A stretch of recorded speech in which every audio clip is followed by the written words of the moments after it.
আমরা যদি আরেকটু বড় করি, ধরো আমার এখানে আছে হচ্ছে 5 4 3 2 1, ধরো 5 দিলাম, একটা বড় করে দিলাম।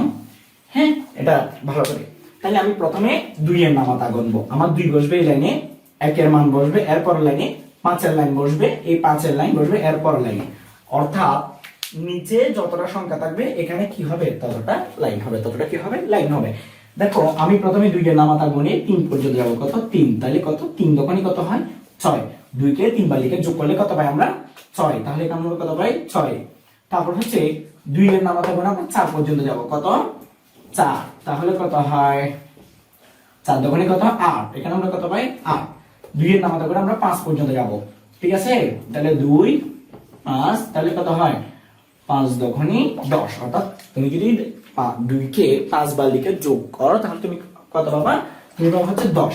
ঠিক আছে? তাহলে আমরা এই শূন্যটা এই বরাবর বসাবো, একটা বসাবো এই বরাবর। কেমন? যেহেতু অলরেডি এই এক ঘরের কাজ শেষ, সেজন্য এই ঘর আমি দিব হচ্ছে 0। এই ঘর আমি কি দিব? 0।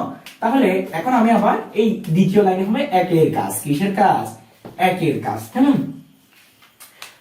উচ্চতর ক্লাসে গেলে দেখবা এটাকে ভেদক অভেদক কতগুলো বিষয় আছে, এগুলো পরে বলবো। বাট দেখো 1 এর নামাতা গুনে 3 পর্যন্ত গেলে কত হয়? 3 একে 3। তাহলে কত? 3। 4 একে কত? 4। 5 একে কত? 5। এতটুকু গেছে আমার। আমার এদিকে একটা ঘর, এটা যেহেতু শেষ এটার জন্য আবার শূন্য বসবে, এইটা যেহেতু শেষ এটার জন্য আবার শূন্য বসবে। বুঝে গেছে? এখন আমরা যখন তৃতীয় লাইনে আসবো, তৃতীয় লাইনেও এই ঘরের জন্য একটা শূন্য বসবে, এই ঘরের জন্য একটা শূন্য বসবে, এই ঘরের জন্য একটা কি বসবে? শূন্য বসবে। দেখো তাহলে এখন আমার 2টা ঘর শেষ, এখন আমি তৃতীয় লাইনে আছি। কেমন? 5 দিয়ে 3 এর গুণ করলে কত? 5 3। অর্থাৎ 5 কে 3 বার লিখে যোগ করলে হয় 15। কত হয়? 15। তাহলে আমি যেহেতু এটা 2 সংখ্যা বিশিষ্ট, সেজন্য আমি এখান থেকে 5 নিতে পারবো। কত? 5 বসাইতে পারবো। 1 কিন্তু আমার অবশিষ্ট আছে, সেটা আমার মাথায় রাখতে হবে। কেমন? তারপর আমি 5 এর নামাতা গণনা শুরু করব। 5 এর নামাতা গুনে 4 পর্যন্ত যাব। কত? 4। 5 গুণ 4 সমান সমান 4 5 কত? 20। কত হয়? 20। এখন কিন্তু এর আগের ঘরে 3 5 15, আমার কিন্তু 1 অবশিষ্ট আছে। একটা এর পরের ঘরের 20 এর সাথে এসে কি হয়ে যাবে? যোগ হয়ে যাবে। কি হয়ে যাবে? যোগ। তাহলে এটা হবে কত? 21। এটা কত হবে? 21। এখন যেহেতু আমার এখানে অলরেডি আরেকটা সংখ্যা বাকি আছে, আমি কিন্তু 5 এবং 4 এর কাজ করতেছি। কেমন? আরেকটা সংখ্যা যেহেতু বাকি আছে, সেই জন্য আমি এখান থেকে একটা সংখ্যা বসাবো। কত? একটা সংখ্যা 21 এর 1, আমার আরো 2 বাকি থেকে গেছে। কত? 2 বাকি থেকে গেছে। কেমন? এখন এবার আমি 5 দিয়ে 5 এর নামাতা গুনে 5 পর্যন্ত যাব। 5 × 5 সমান কত? 25। সমান কত? 25। 25 এর সাথে এখানে কিন্তু আগে থেকে 2 ছিল, এটা যোগ হবে। কত? 2। তাহলে এটা কত হবে? এটা 27। যেহেতু আমার এইটা এবং এটা কাজ করার পরে এখানে আর কিছু অবশিষ্ট নাই, সেজন্য আমি 27টা পুরোটা বসাই দিতে পারবো। এখানে বসবে 7, এখানে বসবে 2। বুঝা গেছে? তাহলে আমি এবার যেহেতু আমার অলরেডি কাজ শেষ, আমি সবগুলো এবার এখানে কি করব? যোগ করব। এখানে কি করব? যোগ করব। দেখো 6 0 0 0, এটা হয় কত? 6। কত হয়? 6। 8 8 এ দিনে কত হয়? 9 10 11। কত হয়? 11। যেহেতু এটা 11 একটা ডাবল সংখ্যা বা 2 ডিজিট বিশিষ্ট সংখ্যা, সেজন্য আমি এখান থেকে শেষেরটা নিব। শেষের 1 বসাইছি, আমার কিন্তু আর 1 অবশিষ্ট আছে। তাহলে 4 এবং 5 এর যদি যোগ করি তাহলে আমি কত পাই? 9 পাই। 4 যোগ 5 সমান কত পাই আমি? 9। 9 এর সাথে কিন্তু এখানে যে 1 অবশিষ্ট আছে সেটা যোগ হবে। তাহলে কত হয়? 10। সেটা কত হয়? 10। তাহলে এই যে আবার এটা 2 সংখ্যা বিশিষ্ট হয়েছে না, এটা আমি শূন্য বসাইতে পারবো, কারণ এদিকে আমার আরো সংখ্যা আছে। হ্যাঁ, তাহলে আমি শূন্য বসাইতে পারবো। তাহলে আমার এখানে আরো 1 অবশিষ্ট আছে। তাহলে এবার আমি এটা যোগ করি। এটা এবার বলি কি, আর সুবিধা হবে 1 5। 1 এবং 5 হয় 6, আর একে হয় কত? 7। আর এদিকে আছে হচ্ছে 1। তাহলে কত হবে? 8। এদিকে কিন্তু আর কিছু অবশিষ্ট নাই। তাহলে এখানে 7 আছে, বরাবর 7 বসে যাবে। 7 বসে যাবে। তারপর এখানে 2 আছে, 2 বসে যাবে। অর্থাৎ এই বরাবর যোগ, এই বরাবর যোগ, এই বরাবর যোগ, এই বরাবর, এই বরাবর। ঠিক আছে? তাহলে আলটিমেটলি এটা হচ্ছে আমাদের গুণফল। এটা হচ্ছে আমাদের কি? গুণফল। ঠিক আছে? এখন আশা করি মোটামুটি করা যাবে। তারপর হচ্ছে আমরা আসি, দেখো সহজ পদ্ধতিতে মানে অনেক কিছু শর্টকাটে করা যায়। যেমন থেকে ধরো আমি করি, তোমাকে যোগ করতে দিলাম হচ্ছে ধরো 20 ইন্টু কত? 20 ইন্টু 10। ধরো এটা একটা শর্টকাট নিয়ম হচ্ছে, এখানে যেটা শূন্য আছে শেষে, এখানে যেটা শূন্য আছে দুটোটা তুমি বাইরে রাখবা। দুটোটা কি রাখবা? বাইরে রাখবা। এখানে এই দুইটার যদি আমি কাটাই দেই তাহলে এটার মান কত আসে 2 একে 2 গুণ করলে এরপরে তুমি এই দুইটারে কি করে দিবা যোগ এখানে পিছনে এসে লাগাই দিবা গুণফলের সাথে, তাহলে এটার উত্তর হয়ে যাবে। আসলে কি উত্তর হচ্ছে কিনা সেটা একটু বাছাই করে দেখি। যেমন দেখি ধরো 20 কে যদি আমি 10 দিয়ে গুণ দেই তাহলে 0 দিয়ে যাকে গুণ দাও সে কি হয়ে যাবে 0 হয়ে যাবে। 0 দিয়ে 0 কে গুণ দিলে 0, 0 দিয়ে 0, এক ঘরের জন্য একটা কাটা, 0 একে 0 কত 0 একে 0, 2 একে 2, এই যে এখানে বরাবর 0 নামছে, এখানে বরাবর 0 নামছে, এখানে বরাবর 200 নামছে, বরাবর হইছে। এখন দেখো এটাকে যদি তোমাকে এভাবে দেয় ধরো 100, তো 100 তারপর হচ্ছে এটা কি তোমার এভাবেও লিখতে পারে, তারপর ধরো 100 গুণ ধরো 25, আবার এভাবেও লিখতে পারে 100 গুণ কত ধরো 25, ঠিক আছে। দেখো তুমি এটাকে খুব সহজেই গুণ করতে পারবা। এখানে যে বাহিরে যে দুটো শূন্য আছে শূন্য দুটোকে এখানে রেখে দাও, তাহলে উপরে 1 রাখো নিচে 25 রাখো, সরি 25 রাখো। 25 একে কত হয় 25, 25 একে কত হয় 25, শেষে দুটো শূন্য লাগাই দিলে আমার হয়ে যাবে কত 25, আমার মানটা অলরেডি চলে আসছে। এখন আসলে কি এটা হয় কিনা আমরা একটু যাচাই করে দেখি। 100 দিয়ে যদি আমি 25 এর গুণ দেই তাহলে 5 এ 0 0, 5 এ 0 0, 5 একে 5, এক ঘরের জন্য একটা কাটা, 2 এ 0 0, 2 এ 0 0, 2 একে কত 2, যোগ করো 0 নামছে 0, এখানে হচ্ছে 5, এখানে হচ্ছে কত 2, বুঝে গেছে। এটা হচ্ছে। এখন দেখো একটা ভুল কিন্তু কমন একটা ভুল করার কিন্তু কি আছে সম্ভাবনা আছে, যেটা হচ্ছে ধরো তোমার নিচে হচ্ছে 100, ধরো তোমাকে দিছে 105, ঠিক আছে, আর দিছে হচ্ছে ধরো এখানে 20 দিলাম তোমার আমি গুণ করতে। তুমি কি করবা, তোমার আমি বলছি শূন্যগুলোর বাইরে নিয়ে যাইতে, তুমি দুইটা শূন্যের বাইরে পাঠাইছো, আসলে এটা হবে না। শূন্য নিতে পারবো যখন তখন আমার একটা পূর্ণ সংখ্যা আছে, এরপরে যদি শূন্য থাকে শুধু, কিন্তু এরপর আর কোনো সংখ্যা নাই, এক থেকে বড় আর কোনো সংখ্যা নাই, সেই শূন্যটা আমরা নিতে পারবো। কিন্তু এখানে দেখো 105 এর ক্ষেত্রে মাঝখানে কিন্তু শূন্য আছে, কিন্তু শেষে আরেকটা কি আছে পূর্ণ সংখ্যা আছে, এইসব শূন্যকে কিন্তু বাইরে রাখা যাবে না। কিন্তু এখানে 20, যেহেতু 20 এর পর আর কোনো সংখ্যা নাই সেই জন্য 20 এর শূন্যকে কি করা যাবে বাইরে রাখা যাবে, কিন্তু 105 এর শূন্যকে কি করা যাবে না বাইরে রাখা যাবে না।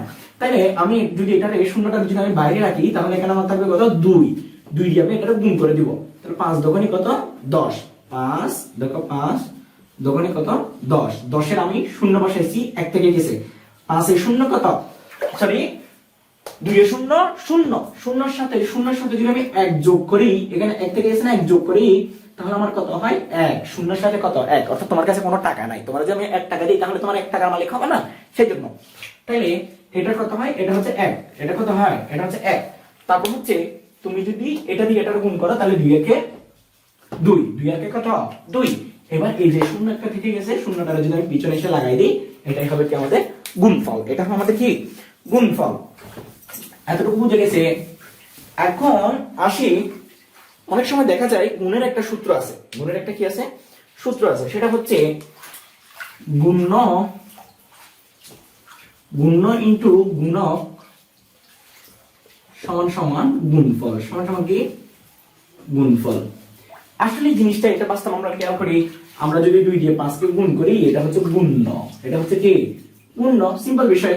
তারপর এটা হচ্ছে কি গুণের চিহ্ন, এটা হচ্ছে কি গুণক, এটা হচ্ছে কি গুণক। দুইটারে আমরা গুণ করে 5 দোকানে কত পাই, 5 দোকানে পাই আমরা হচ্ছে 10, ঠিক আছে, আর এটা হচ্ছে কি গুণফল, এটা হচ্ছে কি গুণফল।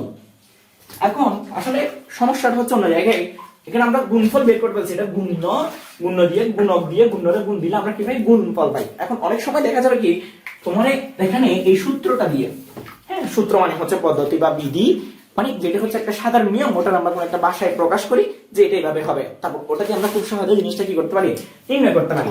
তাহলে দেখো তোমাকে তো হচ্ছে গুণের বরাবর ধরো তোমাকে একটা বল দিছে আছে গুণক হচ্ছে গুণক সমান সমান 5, গুণফল হচ্ছে ধরো গুণফল সমান সমান কত দিছে তোমাকে ধরো 15, কত দিছে 15, অর্থাৎ তোমার এখানে কিন্তু গুণক, এটা কিন্তু বাংলায় থেকে যাচ্ছে গুণ্য, কিন্তু এখানে গুণক কত 5, গুণফল কত 15, উত্তর দিয়ে আছে গুণক দিয়ে আছে কিন্তু গুণ্য দেওয়া নাই, তুমি গুণ্য কেমনে বের করবা। আসি এবার আমাদের গণিতের, এটা সব ক্লাসে লাগবে, এটা ক্লাস 4 থেকেও আছে, এই জিনিসটা হচ্ছে পক্ষান্তর বলে একটা জিনিস আছে, এটা হচ্ছে পক্ষান্তর। পক্ষান্তর যখন এটা ক্লাস 4 দেখছো তোমরা, যখন ধরো একটা রাশি দিছে হচ্ছে ক যোগ 2 যোগ সমান হচ্ছে 5, কত 5, কত দিছে 5, দুইটা সংখ্যা যোগ করলে তুমি এটার মান পাবো হচ্ছে 5, কিন্তু এখন তোমাকে এই সংখ্যাটা দেয়া নাই। হ্যাঁ, তো তোমারে বলতেছে যে তুমি 5 পাইছো, ঠিক আছে, তুমি 2 এর সাথে কত যোগ করে 5 পাইছো, বুঝা গেছে? অর্থাৎ তুমি 2 এর সাথে কত যোগ করে 5, এখন এটা তোমাকে নির্ণয় করতে হবে, এটা তোমার কি করতে হবে, নির্ণয় করতে হবে। আমরা সব সময় এই অঙ্কগুলো করার সময় যে জিনিস আমরা জানি না, হ্যাঁ, এটার আমরা সুন্দর নাম দিতে পারি, এটা হচ্ছে অজ্ঞাত রাশি দিতে পারি, কি দাদি, অজ্ঞাত রাশি। ধরো এটার আমরা দিলাম হচ্ছে অজ্ঞাত রাশি, ঠিক আছে। তারপর আমরা হচ্ছে অজ্ঞাত রাশি, অজ্ঞাত মানে হচ্ছে যার সম্পর্কে আমরা কি জানি না, আমরা তার সম্পর্কে নির্ণয় করব। একটা সমান চিহ্নের এই পাশে দুইটা সংখ্যা যদি যোগ আকারে থাকে, হ্যাঁ, ধরো এটা আমি এভাবে লিখলাম।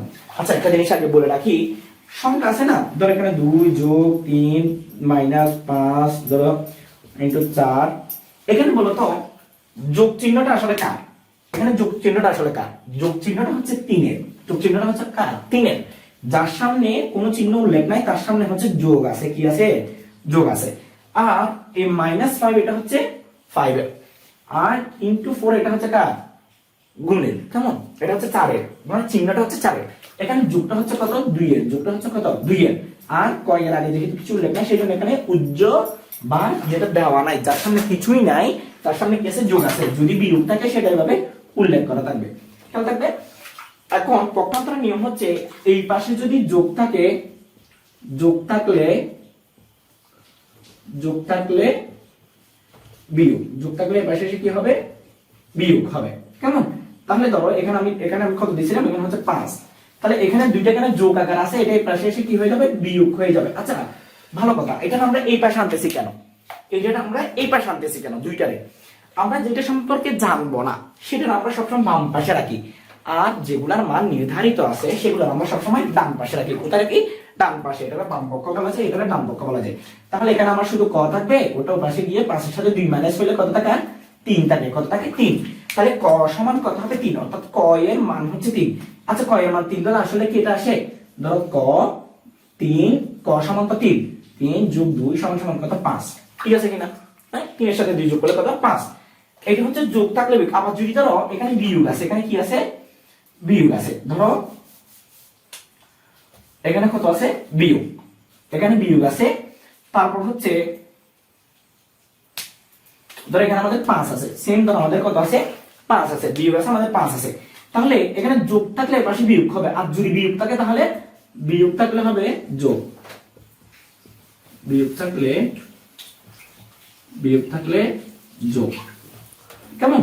তাহলে এটা যেহেতু এখানে বিয়োগ আকার আছে, এটা 5 এর সাথে গিয়ে কত হয়ে যাবে, যোগ, 5 এর সাথে গিয়ে কত হয়ে যাবে, যোগ 2, ঠিক আছে। অর্থাৎ তোমার এই লাইনে না ক সমান সমান 5 যোগ 2, তাহলে ক সমান সমান কত হবে, 7।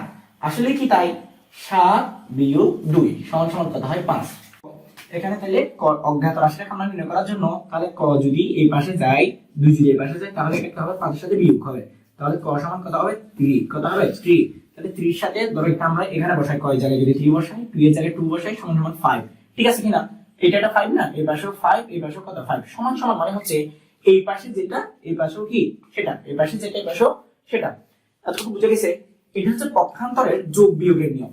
এখন দেখো, পক্ষান্তরে যদি আমাদের গুণ হয়, আমাদের কি হয়, গুণ হয়। ধরো এখানে ক আছে, এখানে হচ্ছে এখানে ক আছে, এখানে গুণ 2 আছে, সমান সমান কত আছে, 5 আছে, সমান সমান কত আছে, 5। তাহলে দেখো এই পাশে যদি গুণ থাকে, এখানে গুণ চিহ্নটা হচ্ছে 2 এর আগে, কার আগে, 2 এর আগে, তাহলে এটাই পাশে এসে হবে ভাগ, গুণ থাকলে ভাগ, অর্থাৎ সমান চিহ্নের এই পাশে এসে কি হয়, ভাগ। এটা কিন্তু সেম, যদি এই পাশে গুণ আকারে থাকে তাহলে এই পাশে এসে ভাগ হবে, এই পাশে গুণ আকারে থাকলে এই পাশে গিয়ে ভাগ হবে। কথা বুঝছো, এতটুকু হচ্ছে, এটা হচ্ছে মূল বিষয়।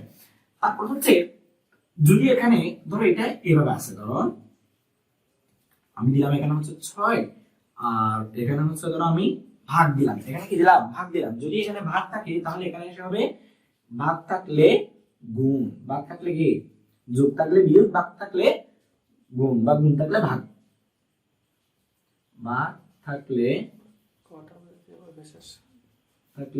গুণ, এটা হচ্ছে ক, ঠিক আছে। তাহলে এখন দেখো এটা যেহেতু এর পাশে ভাগ আকার আছে, এর পাশে কি আকার আছে, ভাগ আকার আছে, ওর পাশে গিয়ে কি হবে, গুণ হবে। কি হবে, গুণ হবে। আমি আবার লিখি, ধরো ক ভাগ 2 সমান সমান কত হয় 6। তাহলে এটা যেহেতু এখানে ভাগ আছে, এর পাশে কি হবে, গুণ। ক সমান 6 গুণ 2, তাহলে ক সমান কত হবে 12। ক সমান কত 12। এখন দেখো এটা যে আমি ক সমান 12 করলাম, অর্থাৎ ক এ এখানে কত বসবে, 12 বসবে। তাহলে দেখো আমি যদি 12 বসাই, 12 ভাগ 2, তাহলে কত হয় 6। যেহেতু ভাগের অভ্যাসে তোমরা এটা ভালো করে দেখতে পারবা। তাহলে কত হয় 6। ঠিক আছে, তাহলে আমাদের এই দুইটা ভাগ করলে কত হয় 6। 6 দাবি কত, আচ্ছা 2 দিয়ে ভাগ করলে 12 কে কত আসে 6। 6 সমান 6, মানে এটা সমান এটা, একই কথা। তাহলে দেখো গুণ্য গুণক যদি আমাদের এই সূত্র আসে, তাহলে ধরো তোমাকে গুণ্য দেওয়া আছে, আমরা গুণক কত বলছি 5 গুণক 5। তারপর হচ্ছে গুণফল হচ্ছে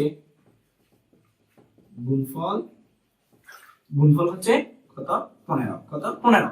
তাহলে আমার গুণ্য জানা নাই, যেহেতু এটা গুণক, যেহেতু এখানে 5 আছে, এটার পাশে গেলে কি হবে, ভাগ হবে। এখানে কত হবে, ভাগ। তাহলে আমি গুণ্যের পাশে রেখে দেই গুণ্য, এটা যেহেতু এখানে এই সমান চিহ্নের সময়, এটা হচ্ছে 5 এর চিহ্ন হচ্ছে গুণ, তাহলে এটার পাশে গিয়ে কি হতে হবে 15 ভাগ কত 5। তাহলে কত হবে, গুণ্য সমান সমান কত 3 5 15 3। তাহলে দেখো 3 এর সাথে 5 গুণ করলে 15 হয় না, 3 5 15, এই পাশেও 15, এই পাশেও কত 15, অর্থাৎ এইটা গুণ করে যেটা আসবে সেটা হচ্ছে 15। কেমন, এইটাকে গুণ করলে তুমি কত পাবা, 15 পাবা। এটাই হচ্ছে মূল বিষয়। আচ্ছা দেখো এখানে ধরো তোমাকে